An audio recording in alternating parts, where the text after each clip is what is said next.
کہ قرآن مجید میں جو اللہ کے آدیش ہیں۔ دوستو دبئی میں بھیانک طوفان آنے سے پہلے اللہ کا ایسا کون سا معجزہ رونما ہوا جسے دیکھ کر آپ دنگ رہ جائیں گے۔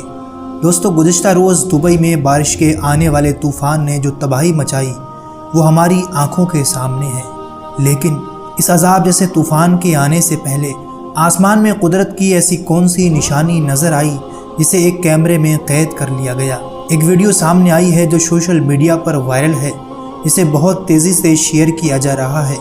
یہ کیمرہ ایک بہت اونچی بلڈنگ پر لگا ہوا تھا اور اس کیمرے کی آنکھ میں جو عذاب آنے سے پہلے کا منظر ریکارڈ ہوا وہ آپ کے ہوش اڑا کر رکھ دے گا۔ اب اس ویڈیو کو لائک کریں یا نہ کریں، لیکن اس کو اینڈ تک ضرور دیکھیے۔ دوستو اس ویڈیو میں دیکھا جا سکتا ہے کہ دبئی کی فضا ایک دم صاف تھی، آسمان پہ کوئی بادل نہیں تھے، کسی بھی بارش کا کوئی امکان نہیں تھا، لیکن اچانک دیکھتے ہی دیکھتے آسمان میں بادل آنا شروع ہوئے جو سبز رنگ کے تھے، جس نے دبئی کے پورے آسمان کو کور کر لیا۔ ان سبز بادلوں کے آنے ہی کی دیر تھی کہ خوفناک بارش کا آغاز ہو گیا اور پورا دبئی سمندر کی شکل اختیار کر گیا۔ آپ نے بھی دوستو یہ تباہی کے منظر سوشل میڈیا پر ضرور دیکھے ہوں گے۔ ان طوفانی بارشوں کو لے کر لوگوں کے مختلف تجزیے بھی سامنے آئے ہیں۔ کسی نے اس کو فلسطین کے مرتے ہوئے لوگوں اور بچوں کی بددعا کہا کہ اسرائیل کا ساتھ دینے پر دبئی میں اللہ کا عذاب نازل ہوا، تو کسی نے قدرت سے چھیڑ چھاڑ کرنے یعنی زبردستی بادلوں سے بارش کروانے کا انجام کہا۔ کسی نے کہا کہ عرب پر اللہ کا عذاب تب سے نازل ہونا شروع ہوا جب سے انہوں نے ہندوؤں کے بڑے بڑے مندر اپنی سرزمین پر سرکاری طور پر اعلانیہ بنوانا شروع کیے۔ خود دبئی کی سرکار کا یہ ماننا ہے کہ ہم نے پچھلے 75 سالوں میں ایسی بارش کبھی نہیں دیکھی تھی۔ اس نے جو بربادی اور تباہی مچائی وہ ناقابل یقین ہے۔ دوستو دیکھا جائے تو یہ تینوں ہی باتیں درست ہو سکتی ہیں، مگر ان کے ساتھ ساتھ اللہ تعالیٰ کی طرف سے باقاعدہ کچھ نشانیاں اور معجزات پہلے ہی آسمان میں دکھا دیے گئے تھے، ورنہ دبئی کے پاس دنیا کی بہترین ٹیکنالوجی ہے، لیکن وہ سب دھری کی دھری رہ گئی۔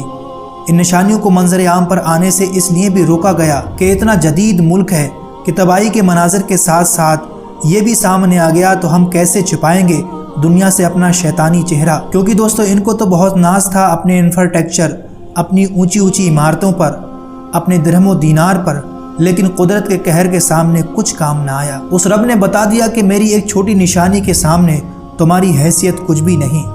اور دوستو دبئی وہ واحد ملک ہے جس نے کھلے طور پر اسرائیل کو سپورٹ کیا ہے، اور حتیٰ کہ دبئی کی اسرائیل کے ساتھ خفیہ میٹنگ بھی ہوتی رہی ہیں۔ جب غزہ میں معصوم بچے، بوڑھے، جوان شہید ہو رہے تھے تو دبئی کے اندر اتنی ہمت نہیں تھی کہ وہ اس کی مذمت بھی کر سکے۔ وہیں دوسری طرف دبئی اپنی اکانومی بڑھانے کے لیے ریاض میں باقاعدہ مندر بنوا رہا ہے۔ اب آپ ہی سوچئے کہ اللہ کا عذاب ان پر کیوں نہ نازل ہو۔ سعودی عرب میں شراب خانے کھولے جا رہے ہیں، عیاشیوں کے اڈے بنائے جا رہے ہیں، ڈی جے، ناچ گانا، کیا کچھ نہیں ہو رہا۔ ان عربوں کو اللہ نے ہر چیز سے نوازا تھا، لیکن جب وقت آیا امت کے ساتھ کھڑا ہونے کا، مظلوم مسلمانوں کا ساتھ دینے کا، تو کوئی آگے نہیں آیا۔ کسی میں اتنی ہمت نہیں کہ ہم اسرائیل کے سامان کو بین کر دیں، وہاں تیل نہ جانے دیا جائے۔ ابو داؤد کی ایک حدیث میں حضرت ثعبان رضی اللہ تعالیٰ عنہ کہتے ہیں کہ رسول اللہ صلی اللہ علیہ وسلم نے فرمایا، قریب ہے کہ دیگر قومیں تم پر ایسے ہی ٹوٹ پڑیں جیسے کھانے والے پیالوں پر ٹوٹ پڑتے ہیں۔ تو ایک کہنے والے نے کہا کہ یا رسول اللہ صلی اللہ علیہ وسلم، ہم اس وقت تعداد میں کم ہوں گے؟